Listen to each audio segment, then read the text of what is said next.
espero que se lo están pasando bien en nuestra compañía, que seguramente amigos oyentes que están en la FM 107.9 de Radio Realejo o a través de internet en radiorealejos.com, pues están conociendo la actualidad.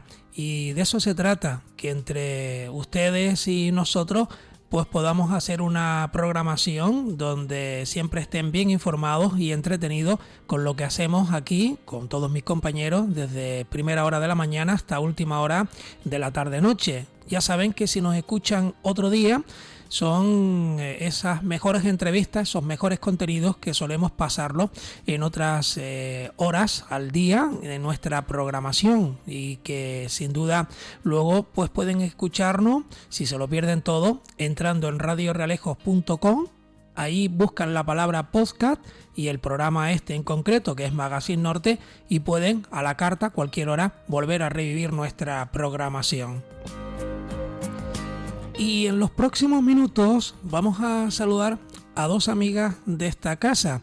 Ya en cierta ocasión la tuvimos por aquí en nuestra sintonía, pero hoy hemos querido que nos acompañen Elia Sacramento y Alexandra Delgado. Ellas como madres de, aunque son varias más, pero hoy están ellas con nosotros, que luchan para que se modifique el Real Decreto que regula la reducción de la jornada laboral de los padres con hijos enfermos de gravedad para poder seguir recibiéndola cuando superen la mayoría de edad. Y es que cada casa es un mundo y muchas veces no sabemos lo que pasa dentro y muchas veces vemos a lo mejor pues a las madres, a los padres pues con esa sonrisa, pero como se suele decir aquí por Canarias, la procesión va por dentro y hay que estar ahí 24 horas para saber en ese momento cómo lo pasan. Y muchas veces se tienen que ir a trabajar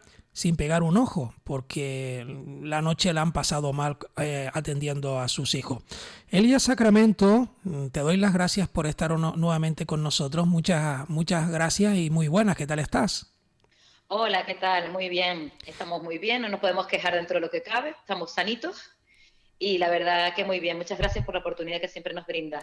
Y saludamos a la compañera, otra de las madres, Alexandra Delgado. Alexandra, un saludo, muy buenas tardes. Un saludo, José Manuel, ¿qué tal? Bueno, yo no me equivoqué en la presentación, ¿no? Yo creo que he querido un poquito poner antecedentes a los amigos oyentes de lo que vamos a hablar en el programa del día de hoy, que muchas veces tenemos que estar en la piel de ustedes porque a veces ni nos imaginamos lo que puede ocurrir en un día normal y a cualquier hora, porque los hijos son los que hay que atender en primera instancia y por los hijos tenemos que dejarlo todo atrás y estar al lado de ellos cuando nos necesitan. Y hay momentos en los que ustedes tienen que poner esa sonrisa porque hay que hacerlo así, pero por dentro va la procesión, como decía yo, ¿no? Hay que poner una sonrisa porque a lo mejor ni hemos pegado ojo o hemos pasado una mala noche, ¿no? Que no hemos dormido, ¿no? Elia. Efectivamente, pues precisamente yo hoy estoy con la sonrisa puesta, como quien dice, y no tuve buena noche. Y es lo que toca cuando tienes un hijo con una enfermedad grave, que además encima es 100% dependiente. Porque si bien el Real Decreto es para personas que tienen hijos con cáncer o enfermedad grave, nosotros tenemos acrecentado y más agudizado el problema de que encima, aparte de la enfermedad grave, que en este caso es la epilepsia refractaria, tienen gran dependencia. Claro. Por lo tanto, dependen las 24 horas del día de nosotros, sí o sí. Elia tiene una niña, ¿no? Sí, tengo una niña que se llama Laura, tiene el próximo 5 de mayo cumple 18 años y ella tiene síndrome de Rett, que es una de las enfermedades raras que se caracteriza pues por retraso madurativo severo, no tiene funciones en las manos, no camina sola porque tiene dificultades para caminar, está en silla de ruedas, epilepsia refractaria y yo soy sus manos, sus pies, su voz y la guerrera que tengo dentro es por ella. Claro. Y Alexandra, tienes otra hija, ¿no? Sí, ya lo hemos comentado aquí varias veces. Caterina tiene esclerosis tuberosa, tiene epilepsia refractaria, tiene una epilepsia durísima, la verdad, con crisis convulsivas nocturnas, lo que impide muchas veces que concilie el sueño y que lo podamos conciliar los padres. Tiene también autismo y problemas de conducta añadidos a todo este cuadro, porque ya tampoco tiene lenguaje y no puede expresarse. Y Ah, también es totalmente dependiente para todas las actividades de su vida diaria. Y como dice mi compañera Elia, son noches y noches sin dormir, en la que no hay tregua ni hay descanso.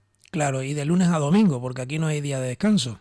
Sí, son enfermedades que ahora mismo dependerían de lo que sería una terapia génica, que no hay en este momento. Son enfermedades incurables, son enfermedades además que se suelen agudizar con la adolescencia, son enfermedades que van degenerando porque siempre van saliendo cositas a la persona, y que eso significa que los cuidados no disminuyen, sino todo lo contrario, se tienen que ampliar. Y ustedes son trabajadoras, tienen su puesto de trabajo y por lo tanto, si no llevamos dinero a casa, difícilmente, ¿no, Elia? Efectivamente, yo soy maestra y otros años yo he podido cogerme esta reducción de jornada al 50%. Iba a trabajar 3 días y 2 me quedaba al cuidado de mi hija porque podía compaginarlo con mi marido. Pero este año, con el problema del COVID, yo no me podía arriesgar a enfrentarme a 25 alumnos, que a lo mejor tengo que rotar por las clases, como han estado mis compañeros, y ya no eso corresponden los grupos burbujas. No me podía arriesgar a que mi hija pudiera coger el virus. Ahora mismo, cuando cumpla los 18 años, yo tendría que incorporarme ese mismo día a mi puesto de trabajo al 100%, como si mi hija no tuviera absolutamente nada. Entonces, estamos batallando y hemos batallado en ese sentido para conseguir una modificación de este Real Decreto, y estamos haciendo todo el ruido que podemos para que se conozca cuál es la problemática y nuestras necesidades, así como la modificación de este decreto que comentaba. Y Alexandra trabaja también. Sí, yo soy docente de secundaria y me pasa exactamente lo mismo que a Elia. Si acaso, en mi caso, espero, en el sentido de que mi hija cumple los 18 años ya de inmediato, el 30 de mayo, y supuestamente al día siguiente yo tendría que incorporarme al trabajo, cosa que a día de hoy no es factible, porque ella se quedaría, digamos, completamente desatendida, puesto que su padre trabaja. Ustedes tienen una tarea muy complicada en estos momentos. ¿Dónde han tocado ustedes? ¿En qué puerta? Incluso para hacer pues que el resto de las personas que tengan esa potestad de poder modificar todo este Real Decreto, pues les escuchen. Elia, ¿qué pasos se han dado en las últimas fechas en este sentido? Bueno, la verdad que en el camino nos hemos encontrado con gente buena, tanto en todos los colores políticos, porque la verdad que todos se pusieron de acuerdo. Nosotros habíamos hablado con Teresa Cruz, que es del PSOE, que iba a presentar la PNL en concordancia a lo que nosotros solicitábamos, que es la modificación primero, que no sea hasta los 18 años, porque hasta los 18 años no quiere decir que el problema no exista y que iba a seguir. Y después al final no pudo presentarla por un problema que hubo y la presentó Poli Suárez del PP, pero lo mejor y más bonito de todo es que esta proposición no de ley fue aprobada por unanimidad y todos, absolutamente todos los grupos políticos consideraban que eran imprescindibles y necesario que se hiciera cuanto antes.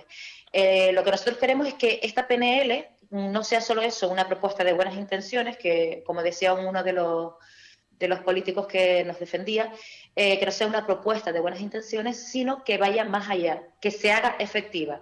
El problema es que en Canarias, el gobierno de Canarias solo puede hacerlo para los funcionarios porque de ellos depende el presupuesto. Pero para hacerlo para todos, que es lo que nosotros queremos, que seas o no funcionario, tienes que tener el mismo derecho, porque si tu hijo tiene problemas, da igual sea funcionario o no, eres padre o madre, tiene que ser para todos, tiene que modificarse en el gobierno central. Y ahí estamos dando por todos lados los que podemos. Ya hemos mantenido una entrevista incluso con Ana Pastor Jordán, del PP, que está muy interesada. Estoy pendiente de que Tamara Raya, otra diputada del PSOE, también quede conmigo para volver a retomar el tema. En la península hay muchísimos padres también que se están moviendo ya, porque como ahora en Canarias hemos dado una buena sacudida al árbol, como digo yo, pues como estamos haciendo ruido, pues oye, la gente se va animando a reivindicar sus derechos, porque hay mucha gente que ha tenido que dejar su trabajo y con el consiguiente pérdida económica para poder cuidar a su hijo gran dependiente con enfermedad grave.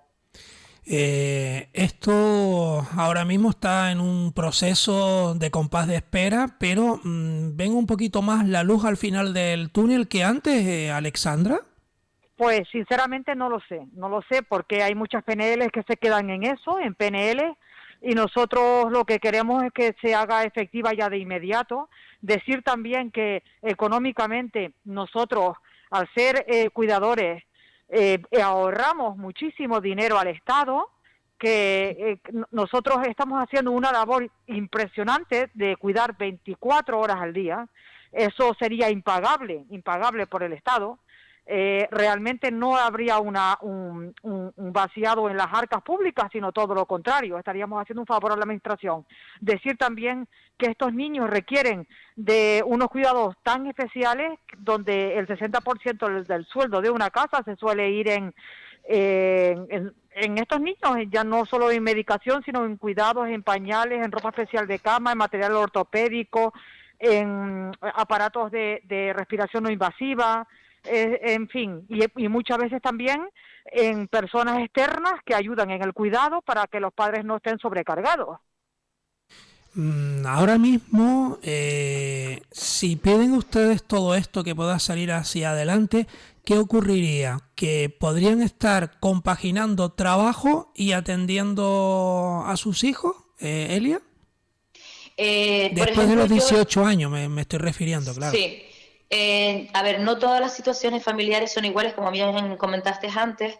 Yo en mi caso sí me incorporaría el 50% de mi trabajo, porque probablemente podría compaginar el horario con el de mi marido, podríamos ajustarlo, y estaríamos el 50% uno y el otro, pues mi marido podría trabajar en casa y podríamos compaginarlo. Pero no todas las familias son como la mía, que yo tengo la suerte de que mi marido puede teletrabajar. Hay muchas familias que uno de los dos va a tener que dejar de trabajar. De hecho, ya hay muchas familias que han tirado la toalla porque no han podido compaginar las dos cosas, el trabajo al 100% y el cuidado del hijo, y han perdido su trabajo. Y eso ya no lo van a recuperar, porque ahora ¿cómo vas a recuperar un trabajo perdido? Es imposible, con la consecuencia económica que acarrea toda esta historia. Y como dice Alexandra, nosotros necesitaríamos a 4 personas por lo menos para el cuidado continuo y permanente las 24 horas del día si tuviéramos que contratar a alguien. Porque entre que tienen que tener vacaciones,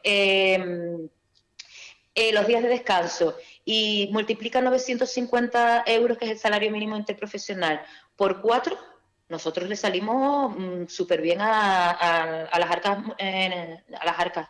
No, todo lo contrario, deberían pagarnos más a nosotros, pero yo me doy con un canto en los dientes de poder estar yo al cuidado de mi hija, porque cuando mi hija tiene una crisis, nadie mejor que su padre y su madre son quien conoce las características, porque si bien la niña de Alexandra se ve perfectamente, mi hija no sabe siempre cuándo la tiene, puede pasar más desapercibida, pero hay que atenderla. Claro, eso viene de momento, a cualquier hora, ¿no? Puede venir del día, ¿no? En cualquier instante, ¿no? Puede estar en casa o puede estar en la calle, ¿no? Sí, nosotros tenemos unas crisis, digamos que son la epilepsia más catastrófica que pueda haber, que es la que es de noche, y como repetí antes, son las que impiden que la niña consiga el sueño y que después los padres, o en este caso yo como cuidadora principal, me tengo que quedar vigilando toda la noche o varias noches para que no directamente la niña no se asfixie o no se atragante con su propio vómito. Es una situación muy difícil, muy estresante la que se vive en casa, la que deja a una persona completamente baldada después para hacer cualquier otro tipo de actividad. Por lo tanto, Elia, ¿tienen ustedes aquí en Canarias conocimiento de más familias que estén en la misma situación de la que ustedes nos están contando en el programa del día de hoy?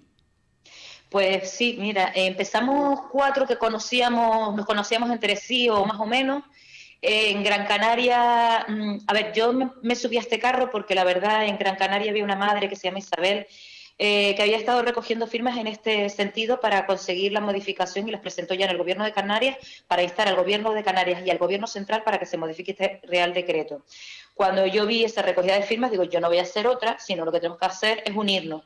Bueno, pues de ahí ya tenemos un grupo con 30 y pico personas que, si bien hay gente de la península, la mayoría somos de aquí de Canarias con este problema. Pero después estamos en otro grupo que hay más de 100 familias que tienen este problema a nivel nacional, de Galicia, Valencia, de Andalucía, de muchos sitios, de Madrid, de Barcelona.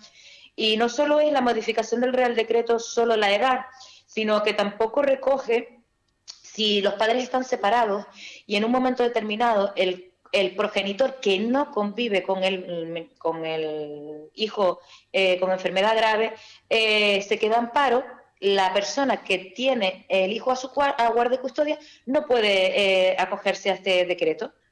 Entonces hay unas incongruencias que no son lógicas y hay que mejorar mucho esta normativa.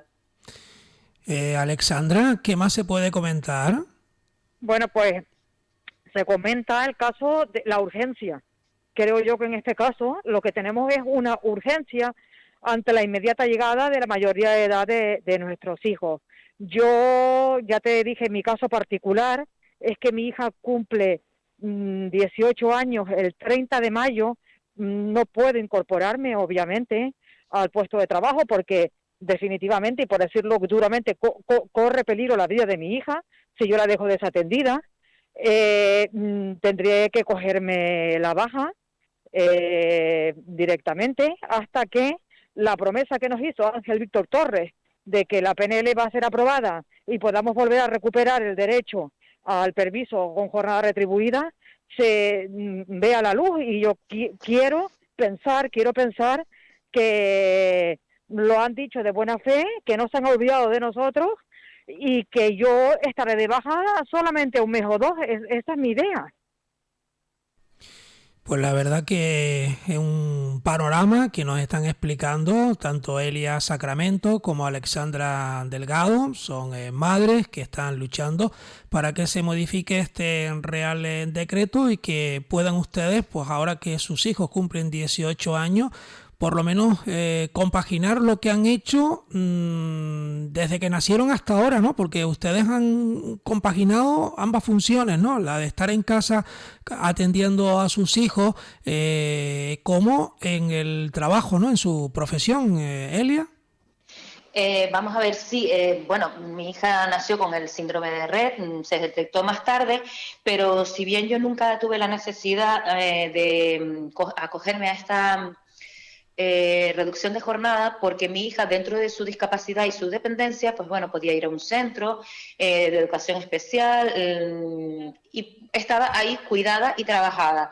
El problema fue cuando con la adolescencia empiezan los cambios hormonales y ahí empeora, porque ella tenía epilepsia, pero una epilepsia bastante llevadera, una medicación que le hacía efecto, y se convierte esa epilepsia buena en una epilepsia que no responde a los medicamentos, que por eso es refractaria, y hay que estar constantemente con modificaciones de las dosis, y el descanso para ella es primordial. Ella tiene que dormir bien por la noche para que su cerebro se vaya recuperando. También ha tenido algunas crisis por la noche, con lo cual siempre es... y cuando no tiene una crisis, te tienes que levantar a cambiarla de postura, porque ella no es capaz de moverse sola en la cama para girarse y cambiar la postura que esté incómoda.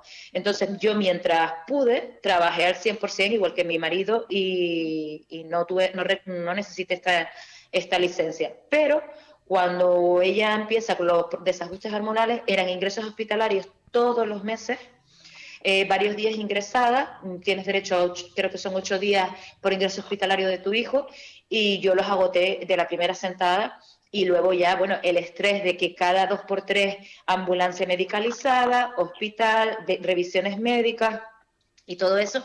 Entonces, al final estuve el primer año completa, pero el siguiente solicité el 50% porque yo...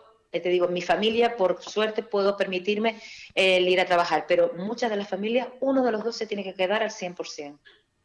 Y cuando estamos hablando, y ustedes perdonen la pregunta, pero me pongo en el punto de vista del oyente, cuando se dice que rebajan ustedes esta jornada laboral, al final eso en el sueldo es menos dinero para llevarse a casa, ¿no?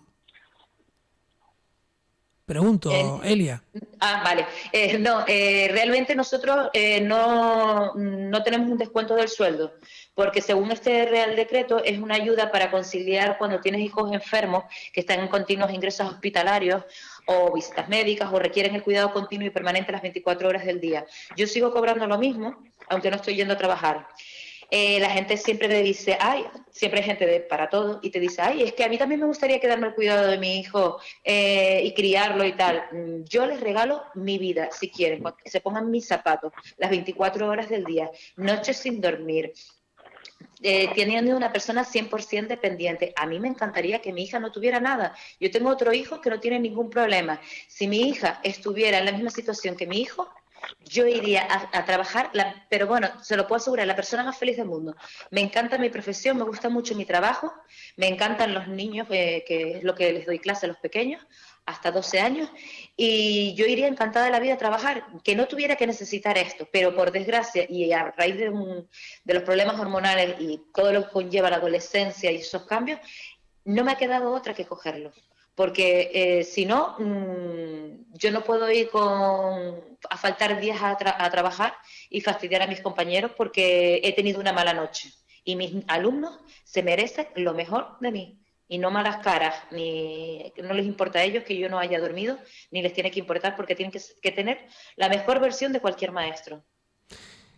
Alexandra, en estos momentos se ven ustedes las familias solas muchas veces, porque con esto del confinamiento tampoco a lo mejor a padres o hermanos, si los tuvieran, que les pudiera echar una mano, ¿no? Porque tampoco conocen exactamente al hijo, como nos explicaba antes Alexandra, en el caso tuyo, tu propia hija, que eres la que la conoce al 100%, por si en un caso se ven apurados, tú sabes cómo atenderla, ¿no? Sí, tienes muchísima razón, no solo por esta situación del confinamiento, sino en general, muchísimo antes del confinamiento. Son niños que al tener 18 años se convierten en adolescentes, que tienen ya un cuerpo y un peso. No cualquier persona no puede con ellos, ya no puedes contar con la figura de los abuelos. En el caso de ciertos niños, por no decir solo mi hija, se añaden problemas de conducta graves, con lo cual hay que tener algún tipo de ayuda. Tiene que ser un cuidador especializado externo, que hay que pagarle, que también lo pagamos las familias, obviamente, porque en este caso no tenemos ni una sola ayuda de lo que sería el Estado. Tenemos la ley de la dependencia y con eso tenemos que arreglárnosla poniendo de nuestro sueldo, por supuesto, para que a veces tengas que tener una persona en casa que te ayude con el niño o la niña, que ya, repito, se convierte en un adulto con un peso considerable, con unas características de adolescente que impiden muchas veces que un familiar se haga cargo de él. Y yo pregunto, ahora mismo cada vivienda en este caso es completamente diferente, la de Elia, Alexandra, y a lo mejor alguien más que nos esté escuchando o algún vecino que nos esté por ahí escuchando, algún oyente que conozca, que a lo mejor tiene al lado algún vecino que también tiene a un hijo enfermo de gravedad, que los hijos no saben hablar. Por la mirada a lo mejor te dicen una cosa y tú piensas que es otra. O sea, esto es otro añadido, porque a lo mejor yo me voy a poner yo mismo, vamos a suponer que yo me duele la barriga, por decirlo así, el estómago, y le digo al médico, mire, es que el dolor me viene de aquí, pero a lo mejor sus hijos no lo pueden decir. O sea, que esto es otro añadido, Elia. Efectivamente, en el caso de Alexandra y en el mío también, nuestras hijas no hablan, no tienen medio de comunicación. Una mirada es la que nosotros podemos más o menos interpretar, pero cuando ellos tienen dolor, no, bueno, en mi caso, mi hija no puede ni señalar dónde le duele porque no sabe expresarlo. No me puede tocarse la barriga porque no tiene funciones en las manos, no puede. Lo único que hace a lo mejor es rascarse la nariz y el ojo, pero vamos, que de tocarse un sitio que le diga yo, ¿dónde te duele mi niña? Y yo ir tocando y que ella me haga alguna una seña, no lo sé. Y muchas veces se despierta por la noche llorando y no sabemos el motivo. Entonces es también muy desesperante esa falta de comunicación. Lo único que siempre le buscamos el lado positivo, que dentro de lo malo, pues son niñas felices, pero bueno, a veces es mal de mucho consuelo de tontos, pero Y hay que tampoco buscarle siempre algo comerán, ¿no? positivo. Tampoco ¿Eh? comerán solos, o sea que hay que darles de No, comer, por supuesto, y bañarlos y todo el aseo, ¿no? Todo esto, ¿no? absoluta. Mi hija, desde que se despierta, para cambiarla de postura, para sentarla en la cama, cambiarle la ropa, cambiarle el pañal, levantarla, ir al baño, porque está acostumbrada a ir al baño, aunque lleva pañales y a veces se fija encima, pero la tenemos acostumbrada para que haga sus cosas más o menos en el baño. Darle de comer, sacarla a la calle en silla de ruedas, absolutamente todo necesita de una persona las 24 horas del día. Para salir a la calle, la silla de ruedas, después, bueno, la ciudad, tú sabes cómo está la ciudad, que no, no es accesible en muchas cosas. Y después somos padres que tenemos que pelearlo absolutamente todo por y para ellos. Y hay gente que no lo entiende, pero es lo que nos ha tocado y yo... vamos a ver, no me echo para detrás. Si tengo que decir una cosa, lo digo. Hoy, por ejemplo, tuve que ir a una obra que están haciendo aquí en el puerto y decir, oiga, ¿dónde está la rampa que usted acaba de cambiar? El paso de peatones y yo ahora no puedo acceder a la playa. Y me dijeron, se hará. Es que no me gusta la forma en que me viene a decir las cosas. Le dije, mire, lo siento, digo, pero yo tengo una niña con movilidad reducida que viene todos los días a ver la playa y hoy no puede pasar porque cambiaron el paso de peatones y no han hecho la rampa. No importa, pero ya se hará. ¿Cómo que no importa que ya se hará? Pero, a ver, señores, es que yo no tengo por qué ir a nadie a decirle qué es lo que tiene que hacer. Hay unas normas, hay unas personas que tienen que controlar esto, que hagan su trabajo, porque al fin y al cabo yo hoy me cogí un berrinche sin necesidad, ¿verdad, Alexandra? Que tú estas cosas también las conoces. Tenemos que estarlo peleando todo, un papel en la seguridad social. Tenemos que ir ahora al juzgado a incapacitar a nuestras hijas, llevar a nuestras hijas para que el juez lo vea, después que te hagan preguntas. Esto es cansino y no nos ponen las cosas nada fácil. Y todo lo tenemos que luchar y para eso estamos los padres y las madres, para luchar por nuestros hijos. Alexandra, en el caso de tu hija, tampoco sabes exactamente cómo se puede expresar ella en un caso de dolor ni nada, ¿no? No, ella, hombre, lamentablemente nosotros tenemos los problemas de conducta. Ella manifiesta su malestar con autolesiones. Cada vez son más fuertes porque, repito, ella ya es una adolescente, entonces puede peligrar su integridad física y la integridad física de la persona, si no la conoce, que está al lado. Por eso es una situación que se complica muchísimo. Los problemas de conducta más la falta de comunicación. Entonces por ahí sabemos que algo bueno no está sucediendo. También esté pendiente para todas sus actividades de la vida diaria. Y es que no sé qué más decirte. Creo que nosotros, me parece que no, estamos también nosotros olvidados. Somos los cuidadores y el Estado tiene que cuidarnos para poder seguir cuidando.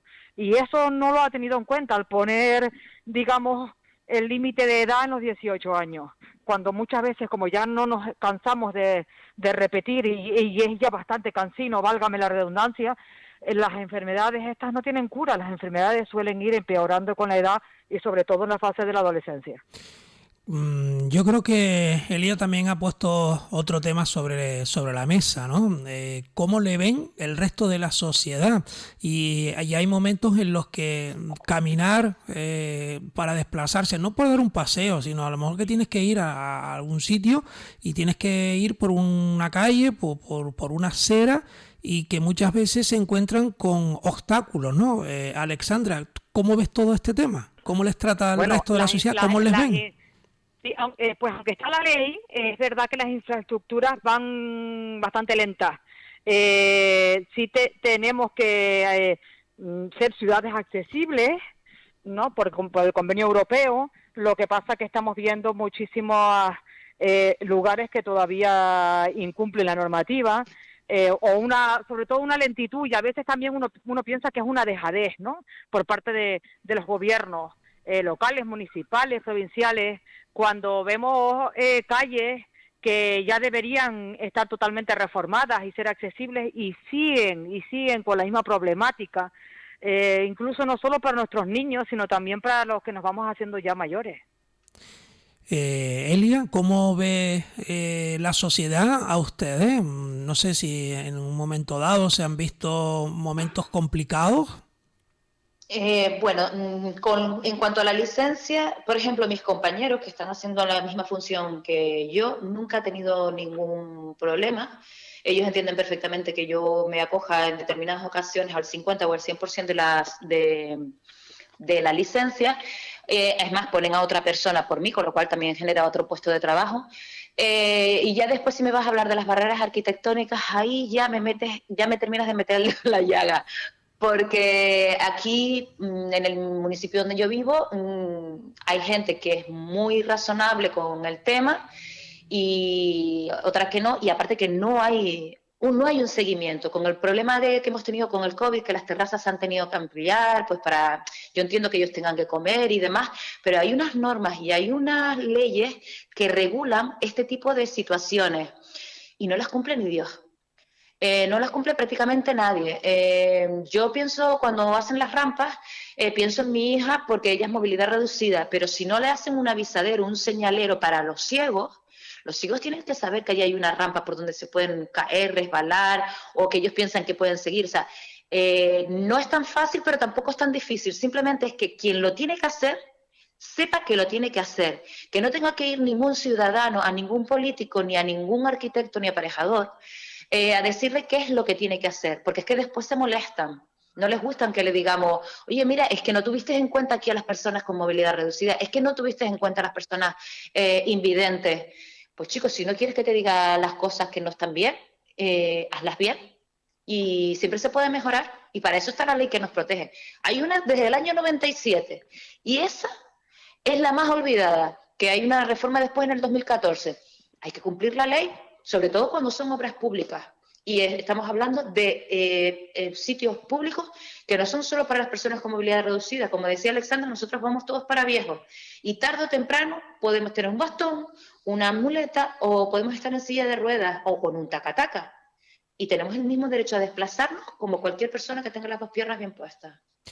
Yo les voy a preguntar, y espero que no se me enfaden conmigo, hay momentos en los que ustedes, el tema familiar, como a lo mejor en otras familias que pueden salir juntos, que pueden irse de viaje, que pueden estar a lo mejor de visita tranquilamente sin mirar el reloj, sin tener que volver a casa a cualquier hora.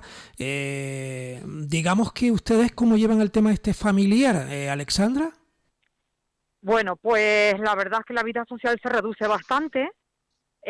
Muchas veces en casa no puedes recibir visitas, pues dependiendo de la situación en que tengas a tu hijo o a tu hija en ese momento. Yo hablo por todos ya. Sinceramente, estamos supeditados a los niños, a sus horarios. Normalmente estos niños tienen horarios de medicación muy estricta, y hay una cierta hora que ya pues tienes que estar en casa. En mi caso, por ejemplo, te puedo asegurar que nosotros no podemos celebrar, aunque suena anecdótico y en el fondo es una tontería comparado con la gran problemática, no podemos celebrar las fiestas navideñas. Son todas en horario nocturno. Mi hija no lo tolera, ella necesita descansar sus horas, tiene una medicación a las 8 de la tarde, y si duerme no puede haber ningún sonido en casa que interfiera con su sueño, porque puede producir ataques epilépticos. Entonces, claro, al final te acostumbras, y lo que sí se suele hacer, quien puede, que no siempre es el caso, acudir a cuidadores externos, son lo que se conoce como respiros y apoyos puntuales. Esos son personas que uno contrata y paga de su bolsillo, o también hay una asociación que se llama, aquí me vas a permitir, José Manuel, que me aproveche de ti y hago un llamamiento a Plena Inclusión, que no ha sacado la convocatoria, donde se le subvenciona a esta asociación, repito, Plena Inclusión, para que nuestros niños tengan apoyos puntuales con copago, es decir, una parte paga la familia, otra parte paga el gobierno, o respiros familiares donde el niño o la niña tiene una estancia corta de un fin de semana en un hotel para que los padres puedan dormir o incluso descansar. Pues hay padres que lo utilizan para someterse a un procedimiento quirúrgico por cuestiones de mudanza, de trabajo.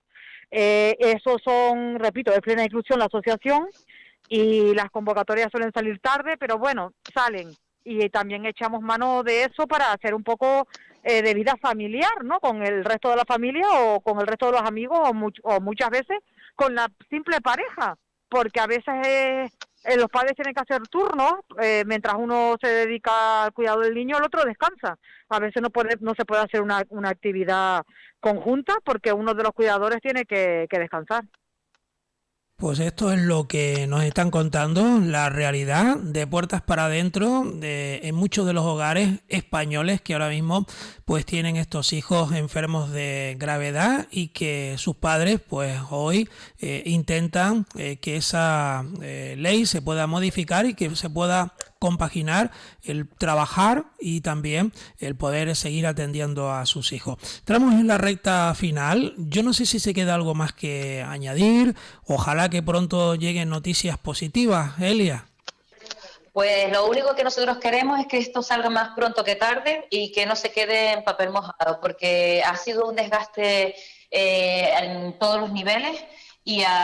Incluso yo físicamente tengo ahora problemas de todo el estrés que me ha generado esto, y lo que queremos es que salga cuanto antes porque lo necesitamos, es de justicia, pero cuando no le afecta a uno, tienes a alguien conocido que sabe lo que está pasando, esto parece que no es importante.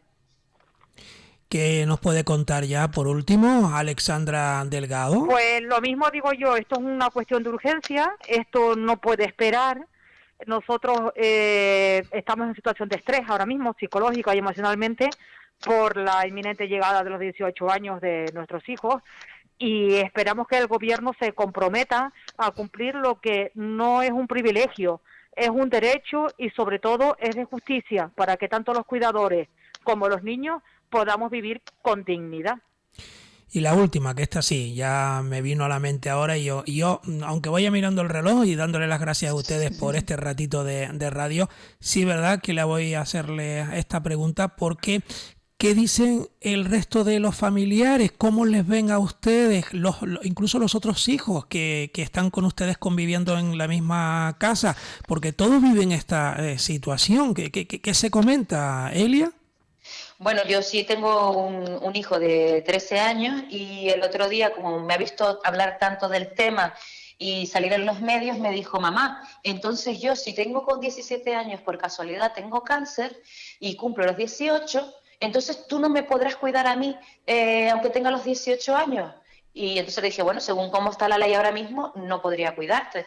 Dice, pero mamá, yo te voy a seguir necesitando. Le dije, sí, bueno, pues vamos a explicarse eso mismo a todos los políticos, que son los que tienen la potestad de modificar este Real Decreto, que hagan su trabajo, pero con diligencia, porque esto se está reclamando desde hace muchos años, en concreto desde Canarias, las casualidades, desde el 2019, pero las respuestas que hemos obtenido por parte del gobierno, penosa. De hecho, yo te voy a alargar un fiquito, lo siento, cuando hablamos el otro día con el presidente del gobierno de Canarias, don Ángel Víctor, le dije, mire, es que no pueden decirme desde el gobierno central, como le dijeron a Isabel, la madre de Gran Canaria, que es que como estamos ahora en pandemia y que humildemente ellos estaban gestionando la pandemia, señores, la pandemia y antes de la pandemia teníamos este problema y lo hemos venido reivindicando. Hemos hecho todo lo que está en nuestra mano. Estamos en pandemia, pero si igual que todos los demás gente está yendo a trabajar, los ministros y los asesores y la mesa de plena inclusión o la mesa de discapacidad que se tenía que reunir en el 2019 y estamos en 2021 y no se ha reunido, reúnanse, aunque sea por videoconferencia como nos hemos reunido nosotras. A través de videoconferencia se puede hacer ya prácticamente todo. Pues que lo hagan, que hagan su trabajo, nada más ni nada menos. Pues algo más, Alexandra, de la familia. Bueno, yo lo que quería decir es que nosotros, con pandemia, sin pandemia, vamos a seguir teniendo un problema. Se acabará la pandemia, seguiremos teniendo el problema.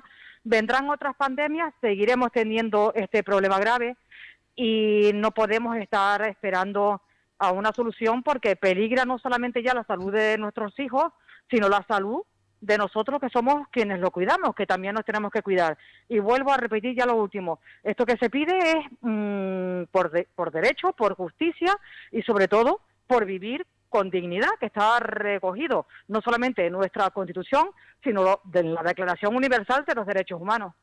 Y ya decíamos lo del otro hijo, ¿cómo lo lleva? Yo solo tengo a una niña Ah, y claro, ahora mismo nosotros solo estamos dedicados exclusivamente sí, el a de la que niña. tenía el otro hijo es Elia, entonces. Yo Sí. pensé que también Alessandra tenía un segundo hijo. Bueno, pues nada, lo dejamos aquí dándole las gracias. Ojalá que se solucione todo y que pronto vuelvan por aquí por estos micrófonos diciéndonos la feliz noticia que todos esperamos, por lo menos con estas explicaciones. Yo espero que los amigos oyentes pues hayan conocido un poquito más en primera persona lo que están pasando estos padres. Elia Sacramento, muchísimas gracias. Muchas gracias por la oportunidad que siempre nos brinda. Alexandra Delgado, muchísima suerte también y cuídense. Gracias, José Manuel. Hasta la Muchas gracias. próxima.